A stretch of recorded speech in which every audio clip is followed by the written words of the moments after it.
budget friendly landscaping na naman ulit tayo ngayon. At syempre nakita nyo na yung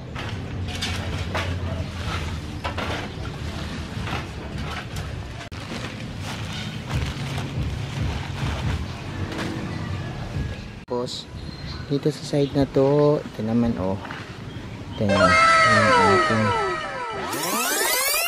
Hello everyone, this is Hermes Sunao, Mini Dino Park and Garden, and welcome back sa ating YouTube channel. And for today's video, ano nga ba gagawin natin?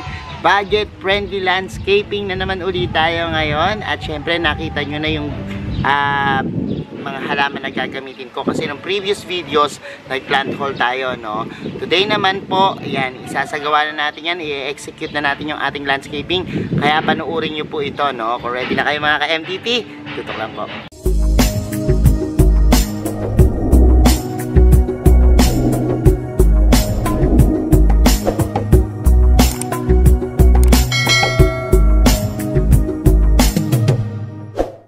And we're back mga ka-MDP. Kung napanood nyo po yung last time nating video, ayan na po yung mga halaman, ano. So hahanapan ko siya ng pwesto. Sabi ko sa inyo, dito ko ilalagay yan, sa may area na ito. Yan. Nakikita nyo po, yan, yung tinambakan na yan. Yan, itong hilera na to, gagawin nating mini park, ano. So ngayong araw po na to, yan na yung sisimula nating gawin, ano. Umpisahan natin doon, kasi doon sa may front gate ng Mini Dino, meron pa siyang landscape na konti, ano. Yan. So ito muna yung ating gagawin, ano. Panoorin nyo po yung aking paggawa. At kung kayo po nagbabalak na magpa-landscape, pwedeng gawin nyo na lang po yan, DIY nyo, no. Mas makakatipid kayo. So eto na nga po. Tamad na tamad kami ngayong araw na to. Kasama ko si Scary, si Unang absent. At ngayon ay ito naman po landscape namin. Pagkagaling namin Pangasinan, syempre landscaping pa rin tayo. At ayan, papantayin lang muna namin yung lupa. Tapos tsaka tayo maglagay ng halaman.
So ayan, medyo mahirap.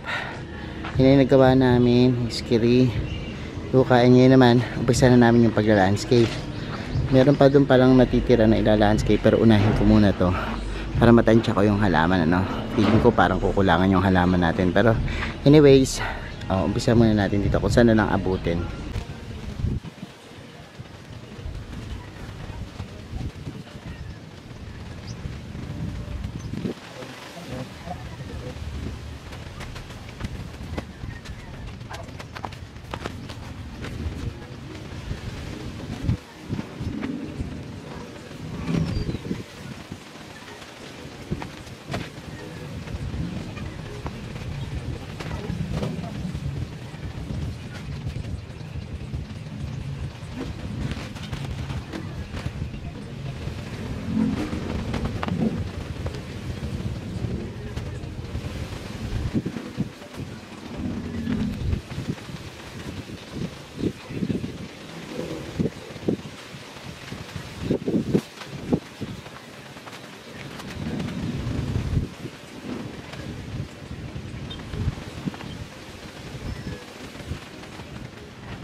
So ayan, nalobat na kami kaya hindi ko na napakita sa inyo yung pagtatanim. Pero anyways, natapos na kami. Medyo konting finishing touch pa. Pero okay na, papakita ko na sa inyo kung ano yung inabot ng halaman natin, ano. At andyan, nagdidilig pa si Iskiri. Pagkatapos nyan, yan, ready na akong paikot yung ating camera para makita nyo po yung ating low cost, budget friendly na landscaping. So eto na po yung ating low cost na landscaping, no. So ito muna unahin natin, ayan, no, yung aming harapan, yan sa harapan ni Dino. Yan, makikita nyo na meron na po dito. Tapos ayan, puntahan natin, ano, yung ating ito yung mga dati pa, no. So ang mga nagbago iyon, doon natin. So kulang pa kami ng mga bato for finishing touch. And siguro yung susunod, yan, no, may Eugenia dyan. Tapos ayan, mga crotons.